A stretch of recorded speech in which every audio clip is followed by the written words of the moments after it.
In the ambulance, they start doing some more testing to see if I'm really paralyzed because they want to verify I'm paralyzed. And then they pump me full of fentanyl. And when I tell you I felt like Gandalf on the tower where he was spinning, I was not having a good time. Because they also put an IV in my arm while riding down a bumpy road in an ambulance. So I get to the ER. They get me in there pretty quickly. And the nurses have to they give me some more painkillers. I think it was called like Dilaudid or something like that. And the nurses were phenomenal. They were like, let anything you need, let us know. We got you, blah, blah, blah. And so they ended up doing another MRI on my tailbone to see what's going on. And this happens over the course of a couple of hours. And so my husband takes our son to school so that he's not in the midst of whatever's going on. And they're pumping me full of a lot of painkillers. And so I'm just high, in a lot of pain and high.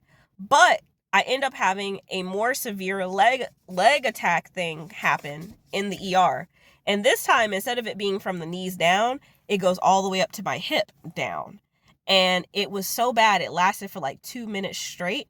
And they pumped me full of more painkillers and they didn't do anything. So the nurse actually is like, okay, drugs aren't working. Because they got the crash cart for this. Because they're like, this drug should be doing something. It's not working. So the nurse actually tried to grip the thigh and push the pressure point in my butt to make it stop. Lost complete control of that leg. It was just like, nope, you are in pain. You can do nothing about this. I was writhing in pain, couldn't breathe. I was freaking out. I didn't realize they were getting the crash cart for me. I was like, look, if somebody's dying, go get the crash cart for them. It's fine.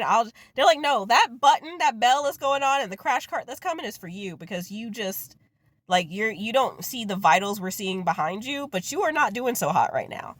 And they were like, well, what's your pain? I was like, it's like a 12. And they're like, yeah, we can only put 10, but yeah, that makes sense. So eventually the ER doctor comes in. He's a bit of an a-hole. He goes, there's no reason that you can't walk. You have a herniated disc with a little bit of a tear, and you should be fine. I think it's actually shrunk since the last MRI you've gotten. And I'm like, look, tell that to my legs. So this long list of curse words that I'm not going to say made the nurses force me to stand up to try to make me walk out of my room. I couldn't walk. I couldn't stand because I was in pain.